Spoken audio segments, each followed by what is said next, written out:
First and foremost, want to give all honor and glory to the Most High God, Yahweh. We do so by Hashem Yahweh Shai. That's Yahweh, who the world inwardly calls God, in the name of the Son, Yahweh Shai, who the world inwardly knows as Jesus Christ. It's your brother Kazak Magun of the Angels of Yahweh, coming to you out of Chicago. Right. We gonna get into this video, man. The other day I stumbled across this interview. The brother Yahki Awakened, right? Brother, he most known for, his healing techniques. You know, he professes himself to be an Israelite. You know, I believe he has his doctorate or something like that, his PhD, something like that. I'm not sure, but he pretty much, it's like a modern day Dr. Sebi. Like modern day Dr. Sebi. He's big into uh herbalism and all of these other healing techniques and holistic medicines and all of that, right? So, we gonna get into an interview that he did on RealLyfe Productions, right? Basically, this is a short clip of him breaking down the Hebrew Israelites, right? Let me see if I can share my screen real quick. So without further ado, this is fair use. My thoughts and comments on this content. Lord willing, my audio is cool because my laptop been acting crazy with the audio. I ain't really been able to get no clear audio out this laptop. So Lord willing, it's I'm coming through clear for y'all, right through the spirit and power of Yahweh Bashem Yahweh Shah. Right. Yeah, so let me add this. Okay. Let's go here. Right. So this is the brother Yahki Awakened, right? And once again, the brother, he professes himself to be an Israelite, to be in the Hebrew Israelite, right? So I had skipped a little bit forward, to this portion of the video, right, to where it gets mainly in. The video is 15 minutes long. We about 2 minutes in. So I haven't watched the whole thing. I watched a little bit of it, but yeah, so let's get into it. I want to start off by this because I seen the video with you and 19 Keys, right? Shout out to 19 Keys. Shout out to 19 Keys. One of the guys that I follow, I salute, I respect, love him. And you started off with the prayer in Hebrew and translated it, and I thought that was so dope. Can you break that down for me, right? Just break down what you believe in and where people can kind of understand what you're teaching, because you're teaching something that a lot of people haven't been speaking on. So I just want you to break that down. So you're speaking about that Yabarecha Yahweh, that Ishmerecha. That's a prayer. It's called the Aaron blessings, So a Haran Baruch.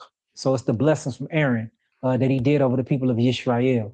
So I believe that I am, in fact, a Hebrew Israelite, Ibrit. And if you look at it from a spiritual standpoint, Ibrit or Hebrew or Bar just means one who crosses over. So I believe that I crossed over from my animalistic nature, my lower chakras, root chakra, foundational chakra, my gut, gut chakra. And I believe or what you'll call solar. All right. Salakia, let's take a pause right there, right? So he basically saying, Hebrew, comes from Ibar, or as we will read in the scriptures, Eber, right? So let's go to the book of Genesis. What is that I want? The 12th chapter? I believe this is what I want. Maybe Genesis 11. Yeah, Genesis 11. Salakia. All right, this Genesis 11, and when you go down to the descendants of Shem, right? So we as Hebrew Israelites, the blacks, Hispanics, and Native Americans, right? God's chosen people, through the history, archaeology, and the word of prophecy that's in the Bible, right? The realization has come, and it's emphatically a fact, right? It's true, emphatically true, that we are the Hebrew Israelites, right? The blacks, Hispanics, and Native Americans here on the Western Hemisphere. And you also have, remnants that are scattered abroad all throughout, the globe, right? So we are the descendants of Shem, right? Contrary to what the Christian church would try to tell you that we descend from Ham, right? That's something that the church tries to tell you that, just because we dark skinned or whatever, we descend from Ham. But when you go into the Zondervan Compact Bible Dictionary and you look up Ham, it says Ham was the progenitor of the dark races, but not the Negroes. And if I had a Zondervan with me right now, I will bring that out. But yeah, so Ham is the progenitor of the dark races, but not the Negroes. Who is the progenitor of the Negroes? Right, the Negroes come out of Shem. Right, so Noah had three sons: Ham, Shem, and Japheth. Right, and those were the three sons that survived through the flood. Right, only 8 people survived through the flood. Right, the Lord flooded the whole earth. The Lord flooded the whole earth. I'm sure you heard of Noah's Ark before, right? This is that story, right? So Noah, his wife, Ham, Shem, and Japheth, and their wives, right? So 8 people, right? And two of every unclean beast, right? And 7 of every clean beast, right? So like it. Um. So yeah. So these and those sons, right? When the waters were abated off of the earth, right? Those sons, right? They were told to be fruitful and multiply and replenish the earth, right? So each son has its own descendants, and these are the descendants of Shem.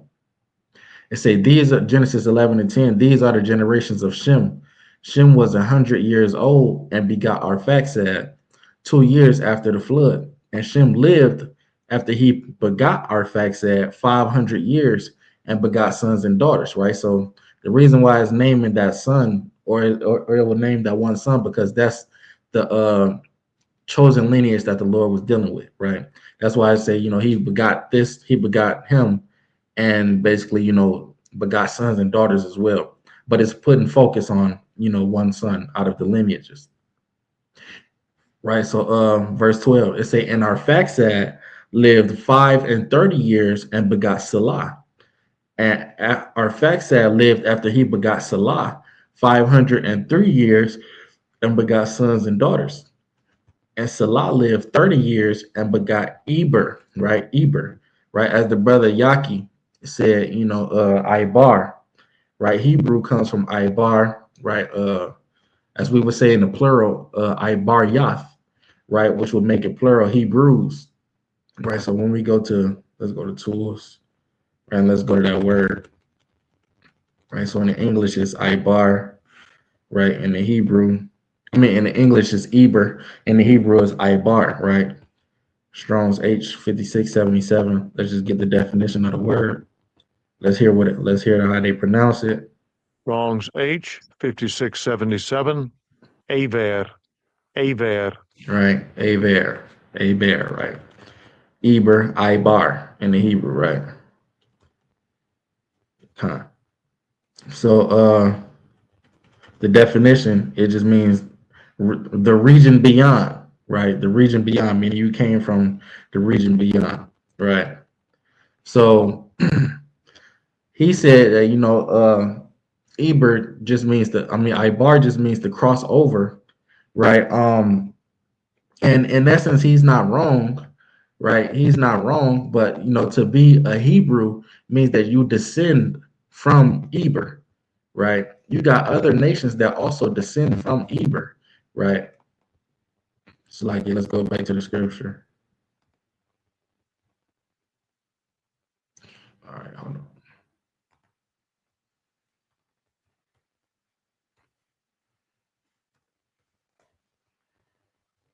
Let's go back to the precept.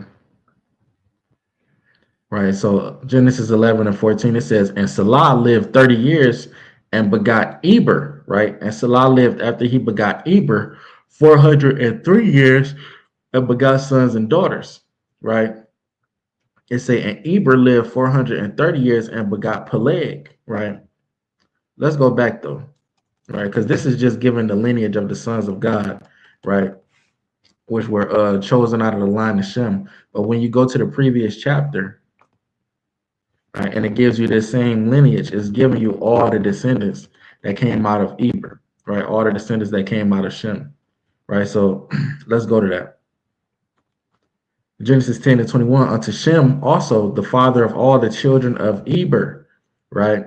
It say the brother of Japheth, the elder, even to him were children born, right? The children of Shem, Elam, Ashur, Arphaxad, Lud, and Aram, right? When we read in Genesis 11, it only named Arphaxad because that's who the Lord chose out of them, right? But Shem had Elam, Ashur, Arphaxad, Lud, and Aram, right? Elam would be your modern day East Indians and your Pakistanians, you know, your Persians, right? Those are all Elamites, right? So yeah, kind of okay, right? Let's keep going. It says, and the children of Aram, Uz and Hul and Gether and Mesh, right? And Arphaxad begot Salah, and Salah begot Eber, right? Salah begot Eber.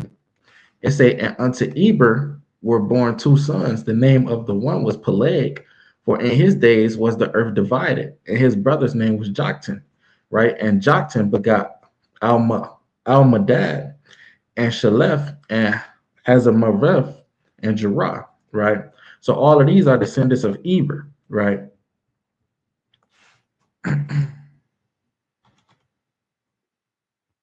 All of these are descendants of Eber. Now let's go back to the next chapter, chapter 11. Shalakia.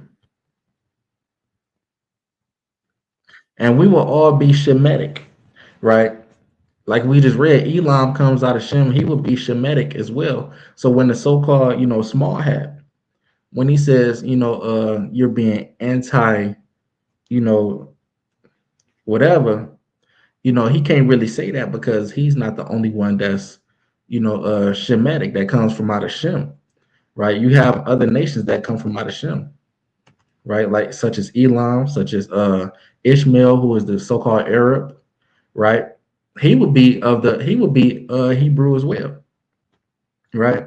Because he descends from Eber, right? If you come out of Abraham, you're a Hebrew, right? You descend from Eber. So like let's go down to that.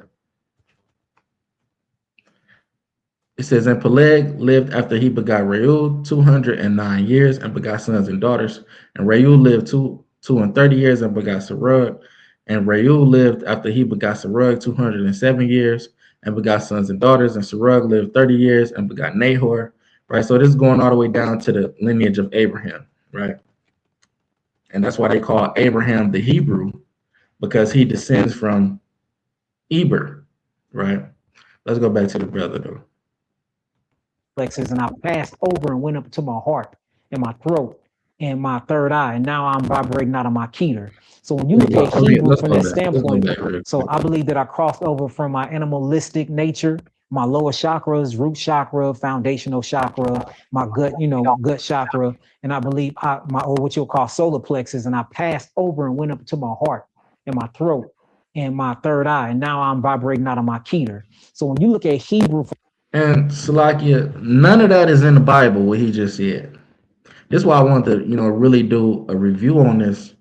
Because he's talking about, I came through my root chakras and my chest chakra, and then I'm vibrating out my keter. Like, what the hell is that? Ain't none of that in the Bible. Chakra is not in the Bible. That's Hinduism, right? That's Hinduism, right? Let's go to this. Let's just look up chakra. Right. Chakra. Let's do chakras explained.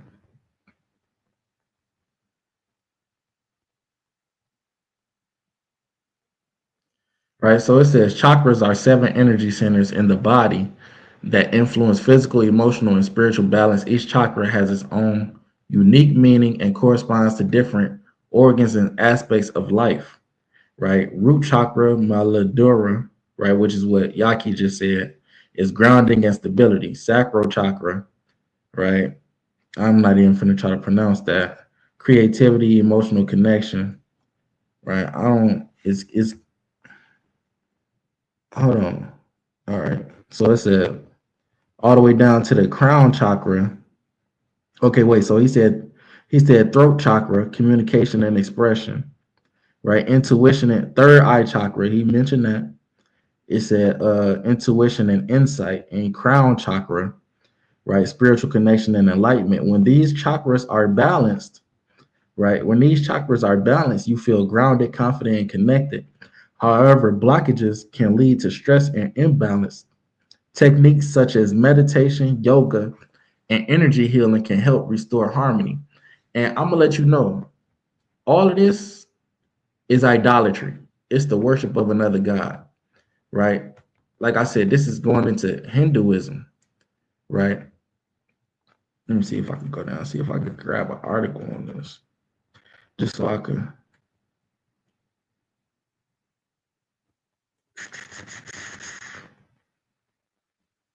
See if I can grab it. Okay, Dharma, right? That let you know. All of this come from Elon. This is East Indian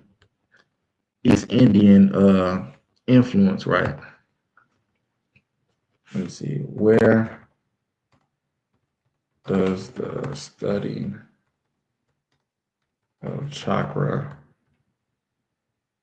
originate? Right, ancient India, right? I can't look at that, right? Chakra comes from India, right? And it's the worship of another god, right? They got gods over there.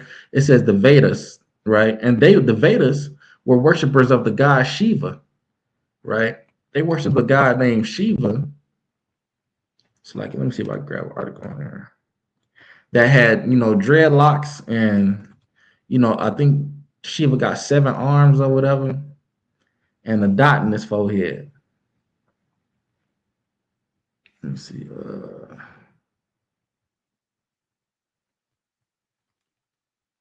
But it's other gods in this concept.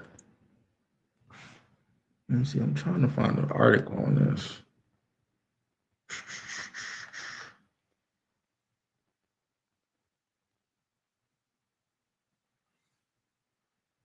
Let's check this one out. The origins of chakras, a historical perspective, right? It says chakras have emerged as a significant concept in spiritual and holistic wellness practices worldwide, right? And that's why he deep into that, because he's deep into holistic medicines. But if you just understood, you could serve the Lord and still have that same knowledge and even greater knowledge in medicine, right? Let's go to, because he believed he got to go into all these other gods to learn these things. You don't, man. Right? The Lord tell you this right here. Let's go to the book of Ecclesiastes, right? The 38th chapter. And mind y'all, it's 3 in the morning right now. I'm fresh off the plantation, right? Ecclesiastes 38th chapter. So if my mind working a little slow, it's because I'm tired, right? Ecclesiastes 38. I believe that's what am I right? Oh, this is Genesis. Salakia. Like I said, if my mind working a little slow, I'm just tired, right? Ecclesiastes 38. Right. This is Ecclesiastes chapter 38. It says, honor a physician with the honor due unto him for the uses which you may have of him, for the Lord have created him. So the Lord said, honor a physician. Your doctor, your healthcare, your healthcare specialist, your physical therapist. The Lord gave them the gifts that they have, right? That comes from the Lord. It don't come from, no gods and Hinduism and Buddhism, and it don't come from learning your chakras and all of that. It comes from the Lord. All knowledge and wisdom and understanding comes from the Most High, right?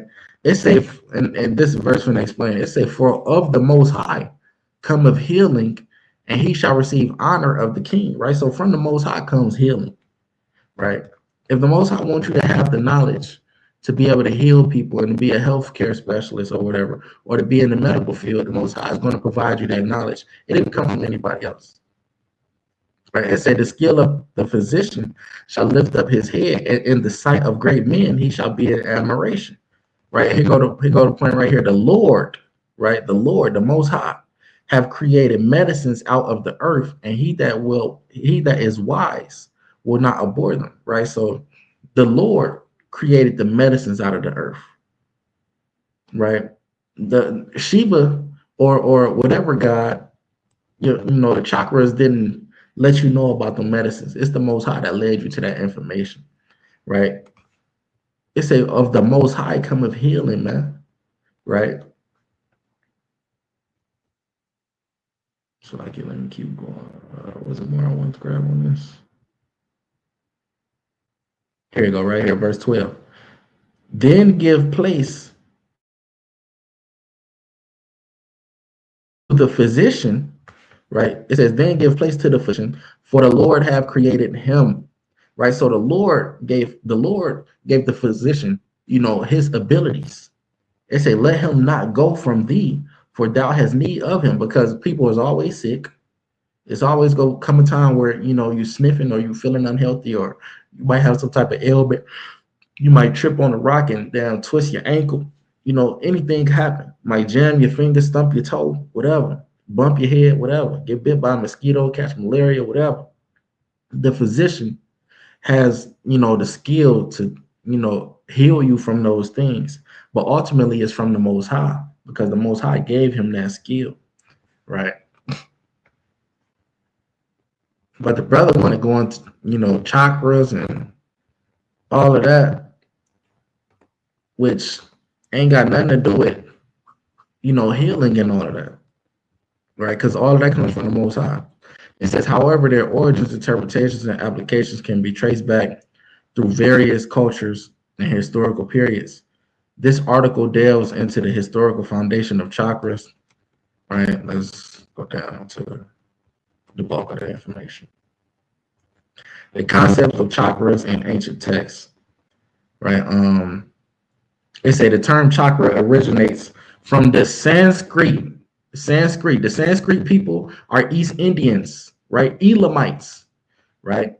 It says from the Sanskrit word meaning wheel or disc. In the context of spiritual practice, chakras are understood as energy centers in the body that correspond to various physical, emotional, and spiritual aspects of human experience. The earliest references to chakras can be found in sacred Hindu texts known as the Vedas, which date back to approximately 1500 to 500 BCE, right? And then it's going to name some Vedic texts, right? And also it goes into yoga, right? Because you have people that are a part of the Sanskrit Hindu people, right? They and the Vedas, right? They were called yogis, right? They would go into the mountains and basically, do yoga and the spiritual meditation to get closer to their God, right? And each pose is opposed to, basically resemble those gods that they worship, right? Let's just ask Google real quick, right?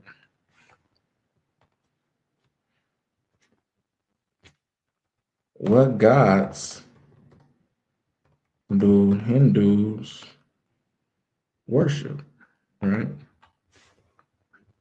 Look at all these gods. Look at that.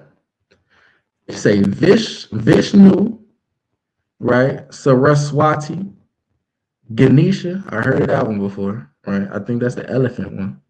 Yeah. It's a Hanuman, right?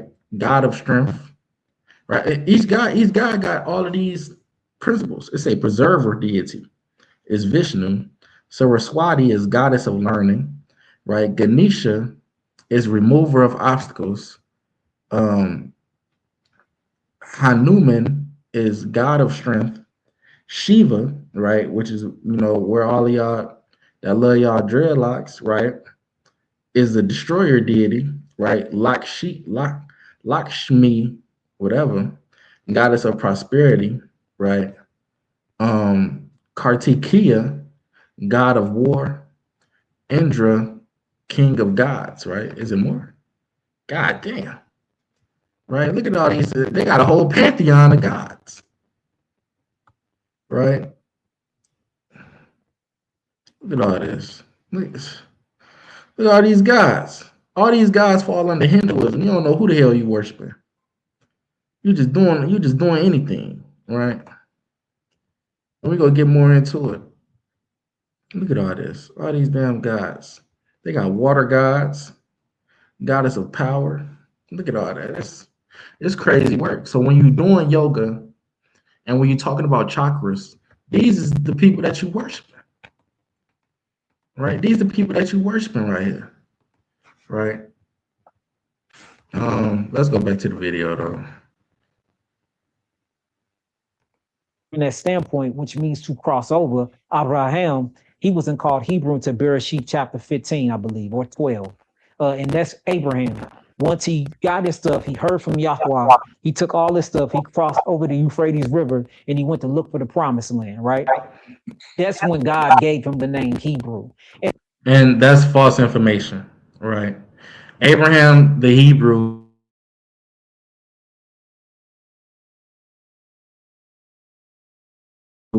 but he didn't have to go nowhere to be called Hebrew, right? He was just Abraham. He was Abraham the Hebrew because he descended from Eber. All right, we gotta right. So like brothers get up here and start teaching stuff, right? And let me go to this, man. And don't even be knowing what they be teaching sometimes. You know, no disrespect to the brother, but you gotta know what you're talking about up here when you get up on these platforms and all that. Because somebody could just easily, you know, hop up on here. You know, what's the name had to learn the hard way. What's dude name? The pseudo dude. Damn. He was always talking about the dude West, the white man West Huff went up there and destroyed him. Right. Let me see if I can find out his name real quick.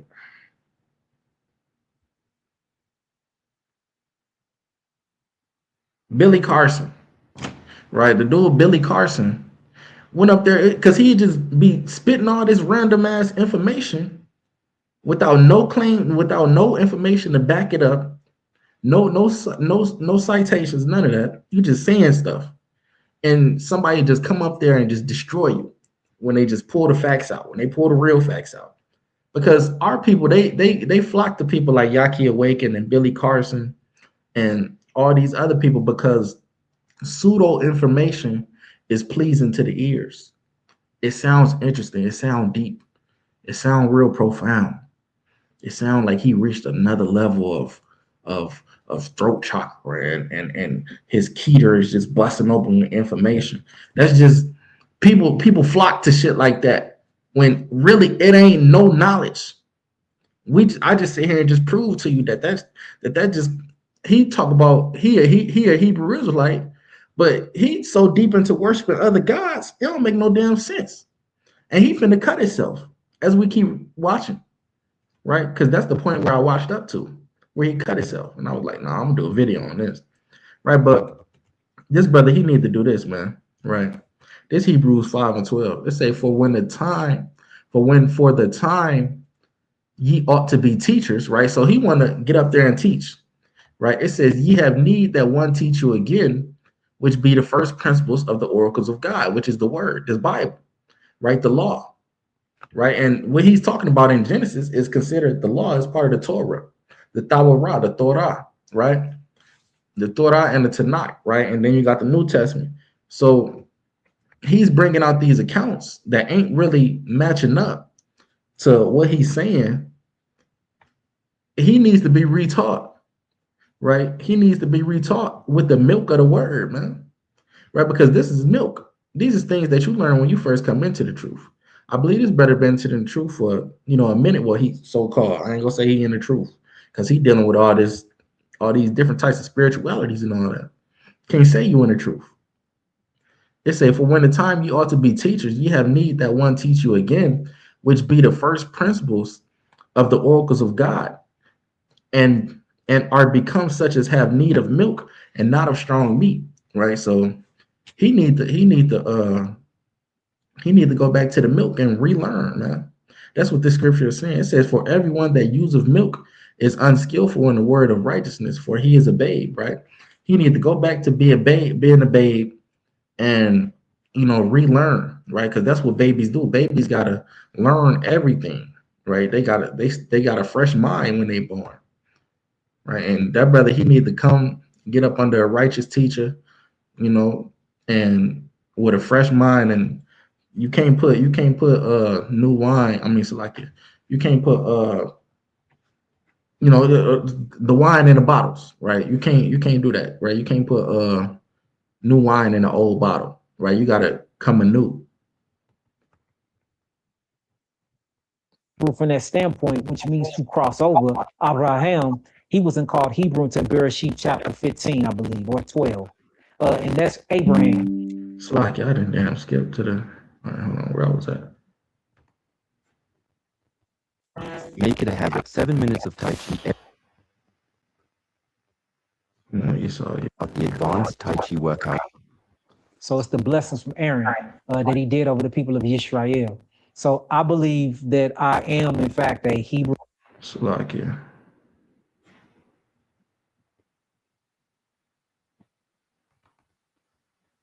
But he got his stuff. He heard from Yahweh. He took all this stuff. He crossed over the Euphrates River and he went to look for the promised land, right? That's when God gave him the name Hebrew. And it literally means one who crosses over. So and then when you look at Yisrael, Yitzra means connected El power. So, Irit Yisrael just means one who crosses over and is directly connected to a source or to a power. So a lot of people look at that physically, and y'all can go and run. Israel means prince of the power, right? Prince of the power, right? Let's go to, what is that? Is that Genesis 37?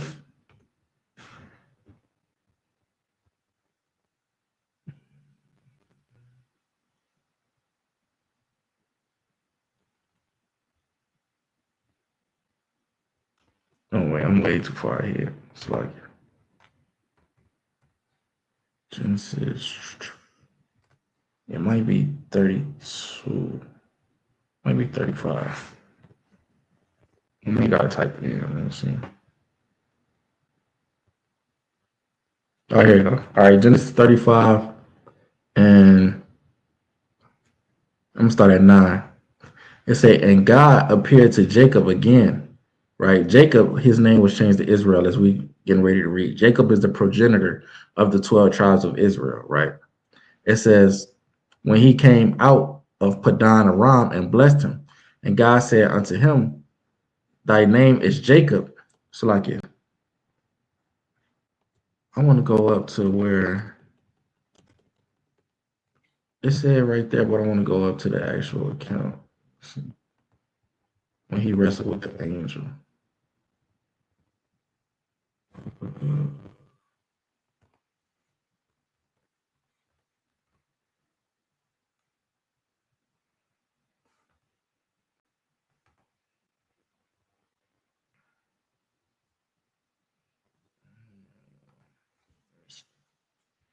Bear with me. Trying to find the actual account.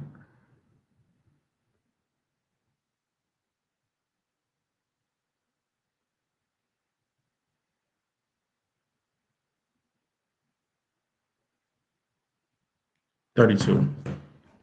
All right. So Genesis 32 and verse, what is that? 24.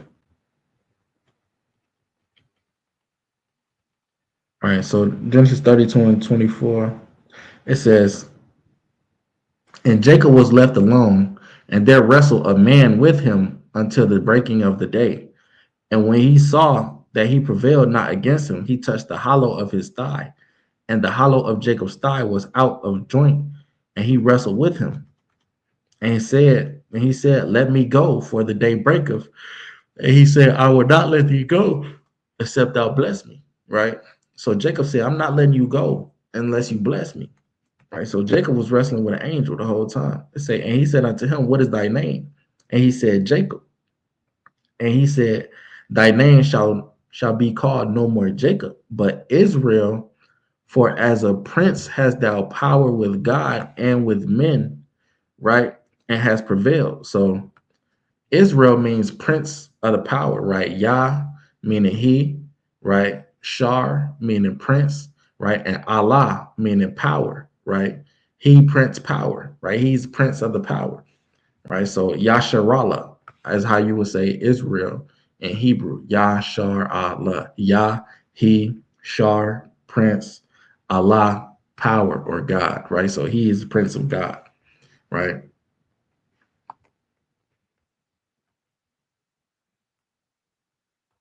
That, but I want to teach it from a spiritual standpoint, because I think that we all need to embrace that, whether you claim you Hebrew or not. You can be anything, long as you take the concept of moving over from an animalistic nature, crossing over and starting to operate as a higher being and expanded higher consciousness. That's what we are here to do anyway. So while it's not called a universe for a reason, it's a university, it's a school. We're here to learn as adolescents, take all the information and to experience ourselves in this world, graduate, and then go to another schooling. And that's all Hebrew is one who crosses over from its animalistic nature, crosses over from its adolescence and become grown in spirit, mature, and then able to take all that information to help and impact the community. That's a Hebrew. Now we can get into all the legalities and the this and that, but if somebody really want to understand it on a broad spectrum, that's what it is. But if you On a broad spectrum, Hebrew Israelites are a race and ethnicity of people, right, that were chosen by God, right? And that's who we are, right? Our duty is to serve God, keep the commandments, right? And to, you know, be a light to the world, basically, you know, through through you know, leading basically the world, right? Leading the world, right? As you said, as it says in the kingdom of heaven, right? After the 1,000-year reign, all the other nations, right? Let me just pull that up.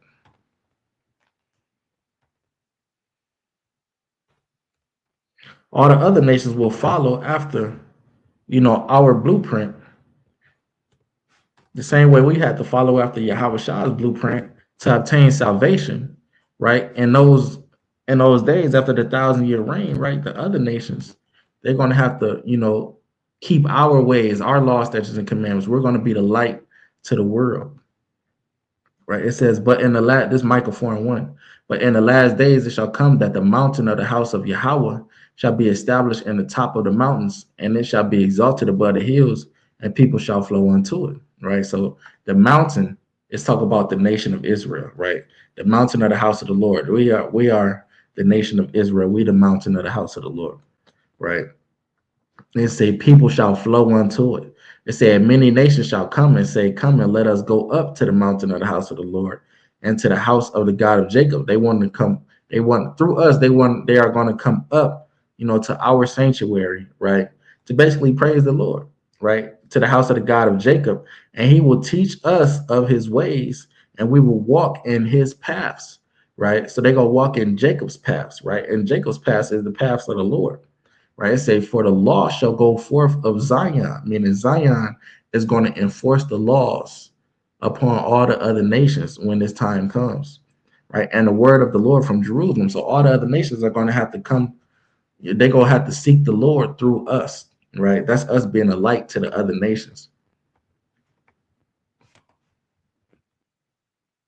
look at any religion, and Hebrew is not a religion. I want to put that out there. Got you. Hebrew is not a religion, but if you look at any religion, a lot of it have the same concept. You know, it's to stop sinning or violating the laws, or what you'll call missing the mark, and to start living in coherent with the earth and with the spirit beings around it, and most importantly, living in coherent and living in unity and peace with your brother and sister, and treating your brother and sister like you treat yourself, because your brother and sister is yourself, because nothing is separated.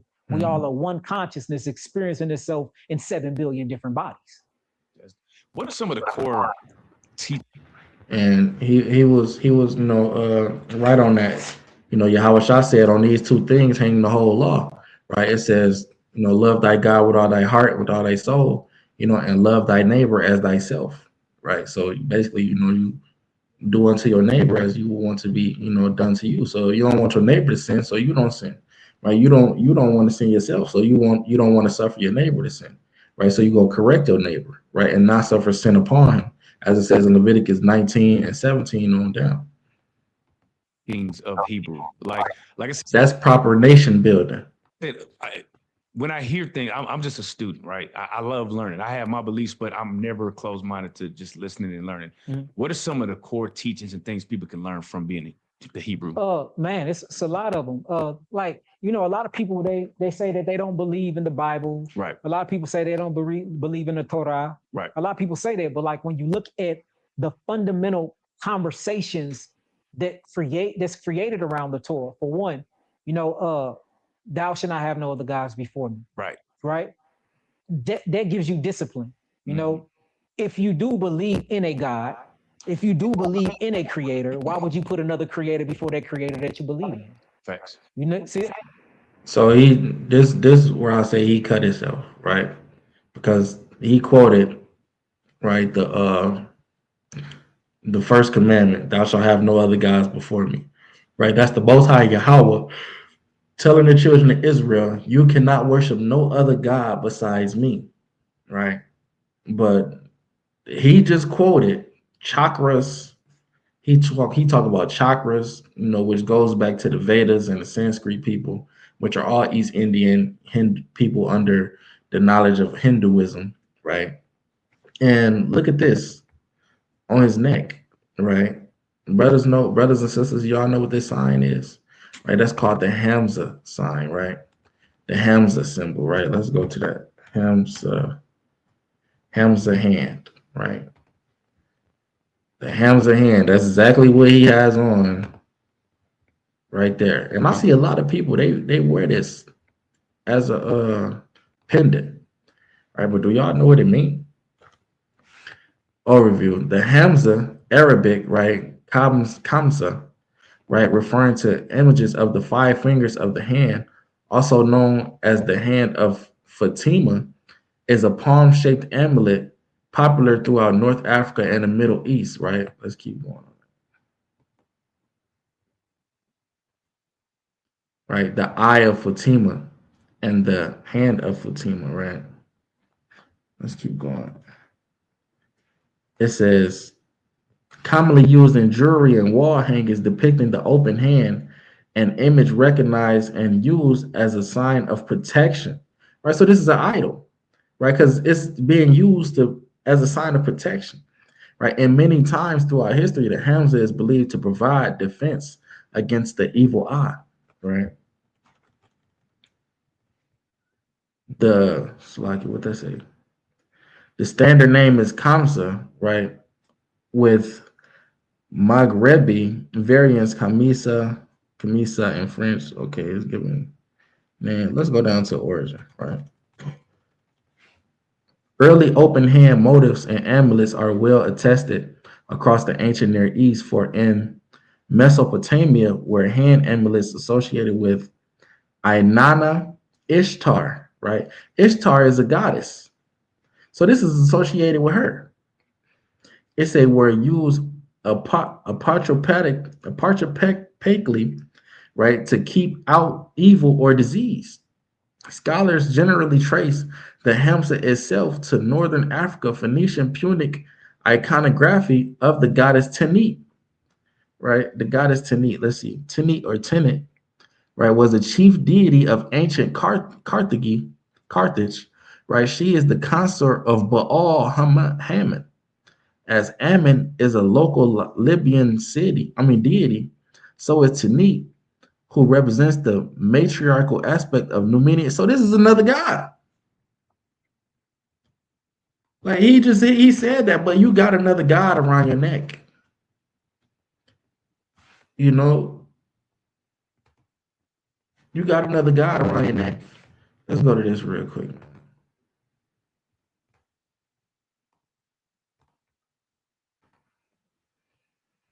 I don't want this video to be too long because I'm starting to get sleepy. Right. I thought I said chapter 1. Here we go. Right. Look it. This is the book of Ecclesiastes, chapter 1 and verse 29. It says, be not an hypocrite in the sight of men, and take good heed to what thou speakest, right? So You know, you kind of being a hypocrite saying, you know, we can't worship other gods because that teaches discipline. You know, you don't have the discipline to not worship another god because you got another god around your neck. But you know, the brother could just be misled. You know, he could just be misled. But I don't know. Thou shalt not bow down to any graven images. Just thinking simplistically, You know, that's a graven image, you know, on his neck though. It's like it. why would I create something? And when I create something, bow down and worship it when I'm the one who created it. Shouldn't that thing be worshiping me? I mean, I'm just saying. Thou shalt not use thy Lord God name in vain. If I believe in the creator, and I believe that this creator had mandated things in the universe on times and schedules, for instance, Shemesh in Hebrew is what we call the sun. It rises and set every day at the same time. Erect, the moon. It does it every day at the same time. Hokabium, which is what means stars. It's the same map. It never changes. The wind, the sun, the moon, the way the water rolls down the river, it all have limitations. It all have guidelines. It all have this clock. There's an eternal clock that's going on. Look, matter of fact, the scientists in biology call it the circadian rhythm, right?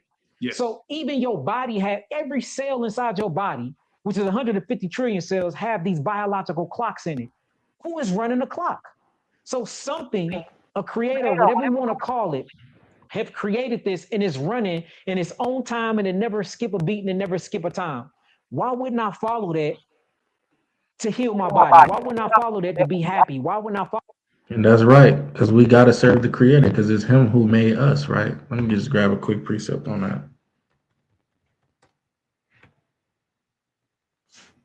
I think that's what I want. Psalm 100, verse 3. Right. This Psalms 100 and verse 3. It says, know ye that Yahweh, right? You see the Lord in all caps, that's Yahweh.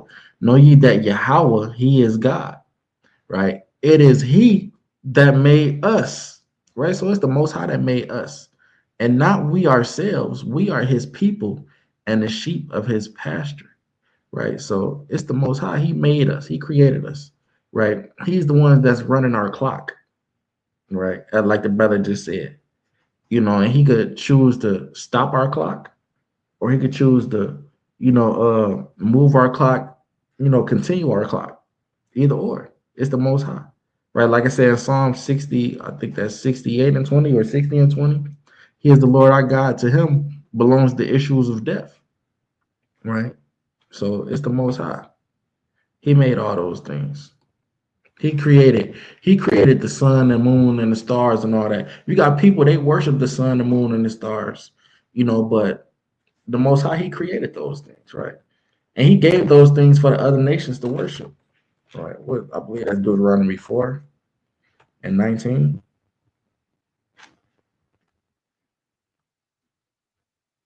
Right. Let's read it in a different translation, though. Bibles. Let's see.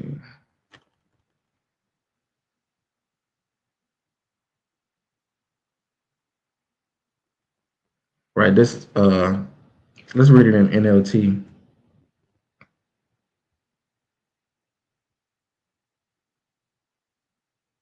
Now let's read it in ESV. This is Genesis 4 and 19 in ESV. It says, and beware lest you raise your eyes to heaven, and when you see the sun and the moon and the stars and all the host of heaven, you be drawn away and bow down to them and serve them. Things that the Lord your God has allotted to all the peoples under the whole heaven. Right. So the Most High, he gave those to the other nations to worship. Right. This is where you get the damn horoscopes. This is where you get the Muslims or the Muslims.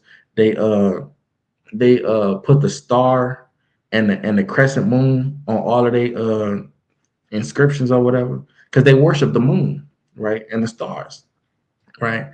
These other nations, like they worship the constellations in the sky, right? Orion and Pleiades and Capricorn and all of that. They worship those things, right? The winter solstice, the summer solstice, all of those things, right? They got festivals that come around this time of the year and that time of the year. Saturnalia, they worship in Saturn, the time of Saturn, and what just passed January 1st, the time of Janus, right? All of these things are a part of the worshiping of the moons and stars and of the gods, man. Right? Jupiter and Uranus and Mercurius, those are planets that people look up and worship, and they associate them, they give them personifications, right? And make stories about them having godlike powers, right? The Lord gave those things to the other nations to worship, right? But us as Hebrews, us as Hebrew Israelites, blacks, Hispanics, and Native Americans, right? We are only supposed to be serving the Most High God, Yahweh, right? He is an actual, real God, right? He's not something that you look up in the sky and see. He's an actual, real, living, breathing God, man, right? That's why his name Yahweh, it means he is or he exists, right? And he created all of those things that people, call themselves worshiping. He created the universe that people call out to.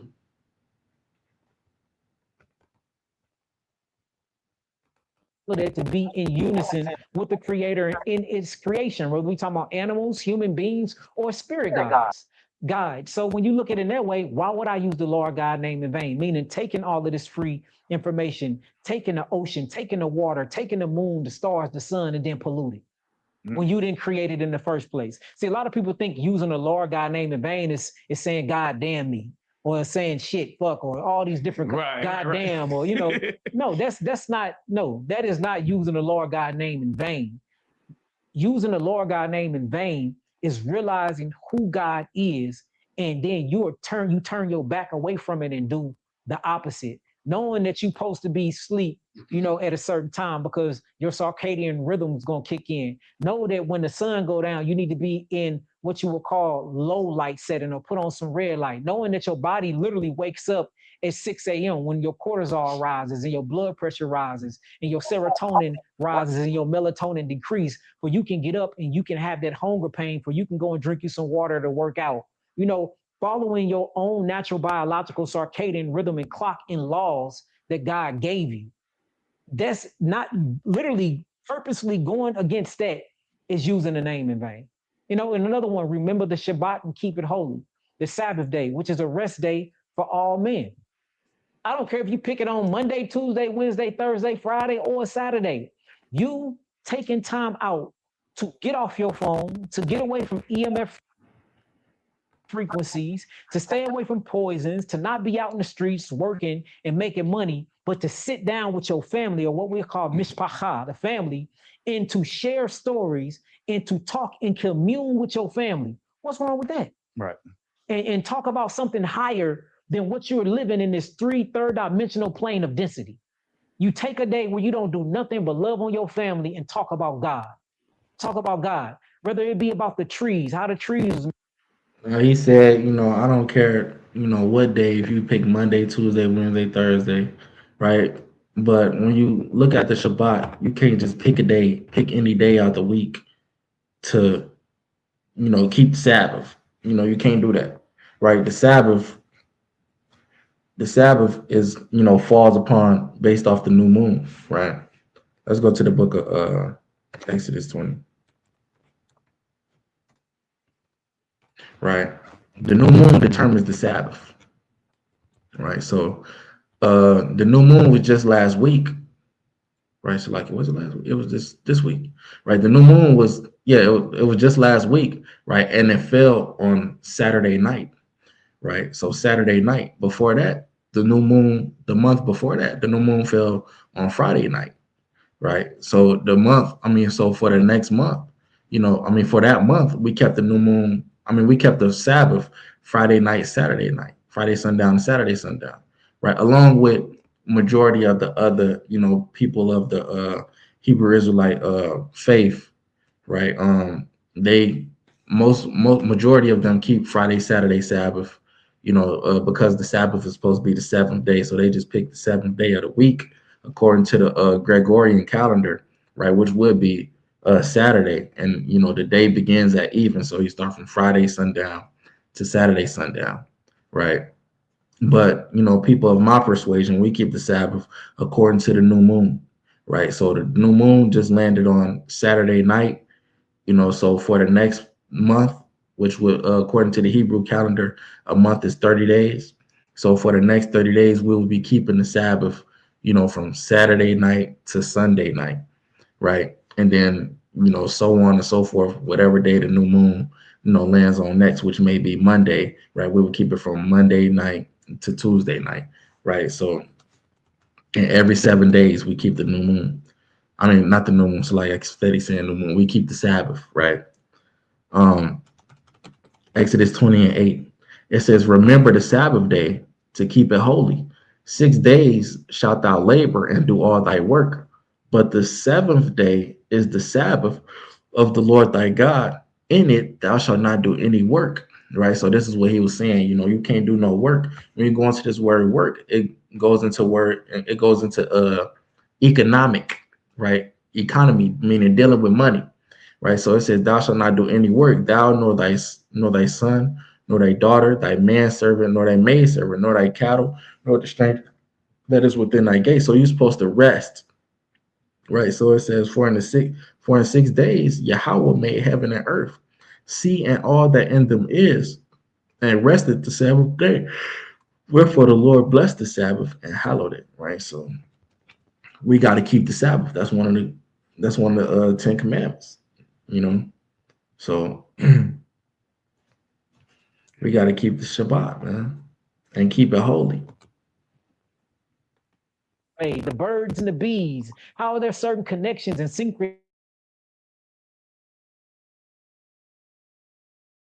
synchronicities? What's wrong with that right there? So we miss. And in order for you, and it's the crazy thing about this, brother, you will not restore without getting rest.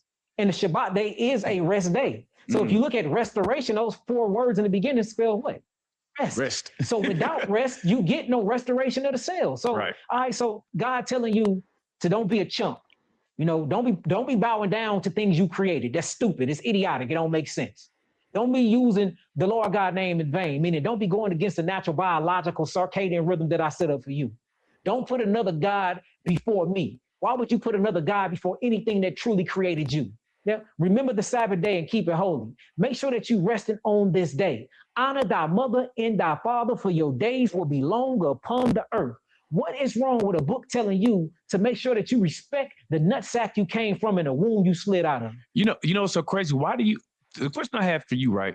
Why do you feel like we've moved so far away from spirituality just in general? Well, to me, it was a CIA co-op that happened, for real. To be honest with you, I think a lot of religion have got taken away. Let me not use the word religion. A lot of spirituality have been taken away from us because what they do is they demonize the spirituality. They demonize it because you even got a lot of Hebrews in the movement that's scared of yoga because the word. And when I'm not talking the same thing when I talk about disease, it's the perception. We hang on to words, and we don't hang on to the meaning and the action behind the word. Right. So the word yoga is attached to things that can bring up some demonic principles. But if you look at what they're doing in yoga, they're stretching, they're doing the downward dog, they're moving their lymphatic system, they unlocking their hip flexors, they hydrating more, they breathing, they doing diaphragmatic breaths. What is wrong with that? Nothing is wrong with that at all. But when you start See, he's downplaying that. He talk about nothing is wrong with that. But we already just went into it that yoga is in the worship of other gods, right? Let's get this game.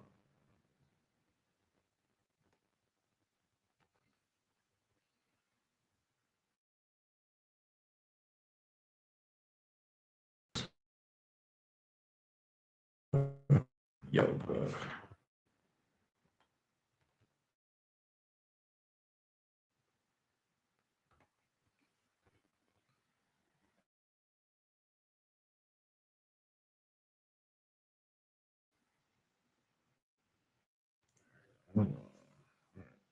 So yoga originated in India.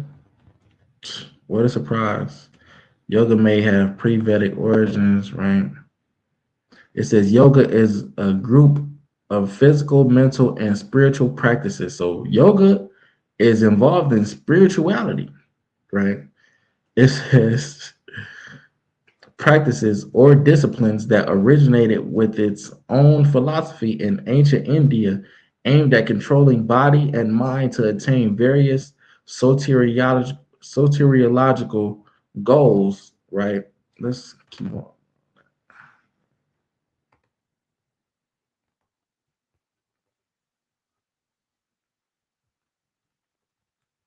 Look at that, right? Statue of Shiva performing yoga, right? So this is who you emulating when you performing yoga. They gods, right? It's wicked. It's off, right? But he just said out his own mouth, "Thou shalt have no other gods before me," and that it teaches discipline. But you serving other gods doing these things, right? And you talk about we demonize yoga. We supposed to demonize yoga, right? Because yoga is demonic, right? You teaching us to do spiritual fornication, man, to serve idols, right? Let's go to Wisdom of Solomon. And this is why you got to watch who you learn from, man. Y'all got to watch who y'all learn from, because if y'all learning from this brother, it's nasty work, right? This is Wisdom of Solomon, chapter 14 and verse 12, right?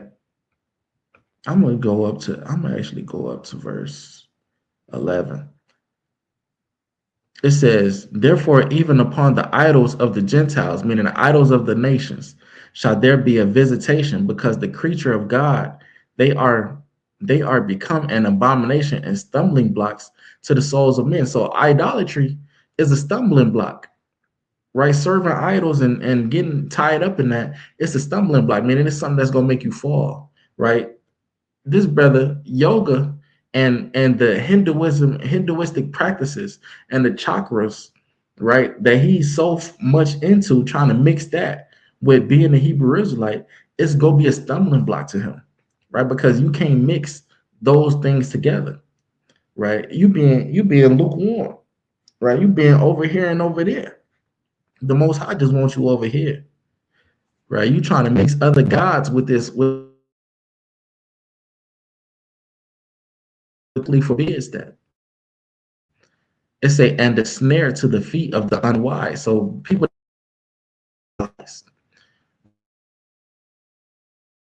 verse 12, here go the point. For the devising of idols, meaning idols, right, was the beginning of spiritual fornication. So it's spiritual fornication. That's just like your woman cheating on you, right? She up in the next man's face, right? You ain't gonna like that. When we worship idols, the Most High looking at us like his woman being in the next man's face. He don't like that. You doing yoga, you the woman being in the next man's face. He don't like that, right? When we go bow down and worship them, right? That's basically us.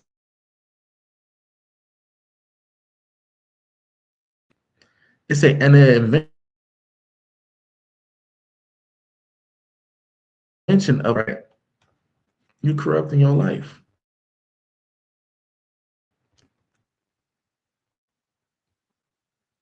Look into it, because he got the damn dread wicks. Let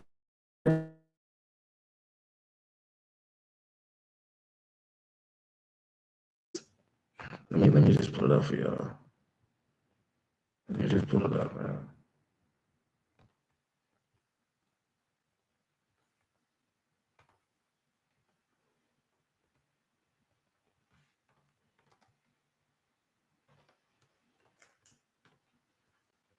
Just show y'all the guy Shiva.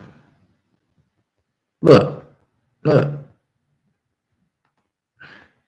dreadlocks in his head. Look, can't make this up. Look, look, those are dreads. That comes from their spirituality. So all you brothers, that got them in y'all head, y'all practicing the worship of the Vedas and she cut top with all of these, with all these that we didn't attack. test ourselves to.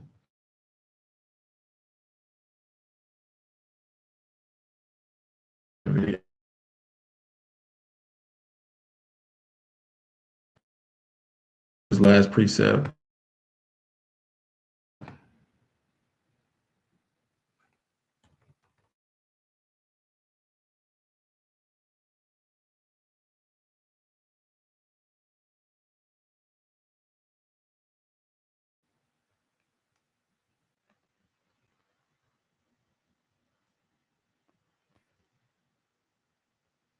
All right, so this is Genesis 35 and verse 2, and I'm gonna close up with this one.